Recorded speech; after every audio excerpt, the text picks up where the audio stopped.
Նոյեմբերի 2-ին ժամը 19:50 Նինոց Մինդայում գրանցվեց երկրաշարժ, որը բավականին ուժեղ էր։ Այսպիսի երկրաշարժեր մեր տարածաշրջանում գրանցվում են հաճախակի։ Թեմայի հետքերով եղանք սեյսմիկ կայանում եւ տեղում հարցազրույց ունեցանք վերջինիս աշխատակցի հետ,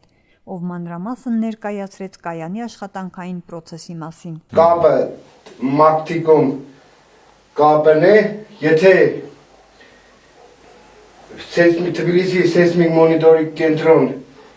մեկնեն, ասենք, մեր տվյալները, այսինքն ոչ թե մեր տվյալները, Վրաստան գտնվող ցանկացած սեյսմիկ կայանների տվյալները այնտեղ էկրանի վրա ցույց է տալիս ավտոմատացված։ Դից մենք ուղարկում ենք ավտոմատացված սեյսմիկ մոնիտորինգ կենտրոն։ Սեյսմոգրաֆն է, որը տեղադրած է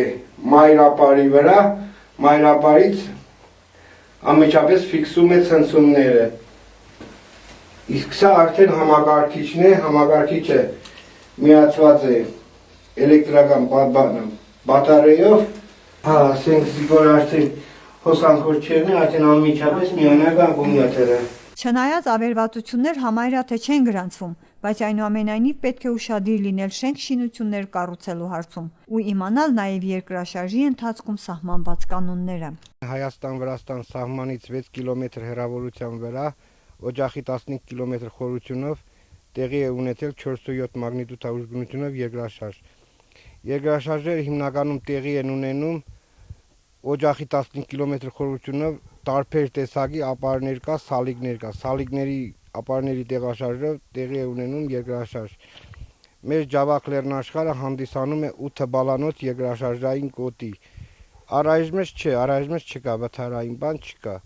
Բայց ես քաղաքապետարանին կամ պետական իշխանություններին կոչ կենեմ, քանի որ զարգացած է շինարարությունը, ուշադրություն դարձնեն շենք շինություններին, համապատասխանեն սեյսմիկ պահանջներին համապատասխան։ Բնակիչներից շատերն են զգացել ցնցումները, բայց կան նաև այնպիսիք, ովքեր չեն զգացել։ Չնայած մեր փոքրիկ քաղաքում շատ քիչ են բազմահարկ շենքերը, բայց այնուամենայնիվ փորձեցինք լսել նրանցում բնակվողների տեսանկյունը, վախենում են արդյոք, թե ոչ։ Նինոց Մինդայի մունիցիպալիտետում հաճախակի են լինում երկրաշարժեր, սակայն վերջին ժամանակներում կարծես թե քչացել են։ Երեկվա երկրաշարժը ճիշտն ասած մենք չենք նկատել։ Ճիշտ է, ապրում եմ երկհարկանի շենքում ու կարող եմ ասել, որ միշտ նկատում ենք, բայց այս անգամ չգիտես ինչի չնկատեցինք։ Ինձ թվում է, որ քիչ էր մագնիտուդը, դրա համար չենք նկատել։ Երևի հաշվի առնելով այն հանգամանքը, որ մենք ապրում ենք լեռնային գոտում, երկրաշարժերը մարդկանց մոտ վախ չեն առաջացնում, քանի որ չեն լինում ավերվածություններ ու չնայած իմ տեղեկացա, որ 4.7 մագնիտուդով երկրաշարժեր եղել, բայց մենք չենք զգացել ու չենք վախեցել, հուսանք, որ մարդկանց մոտ այն վախ չի առաջացնում եւ մարդիկ կապրեն իրենց բնականon կյանքով։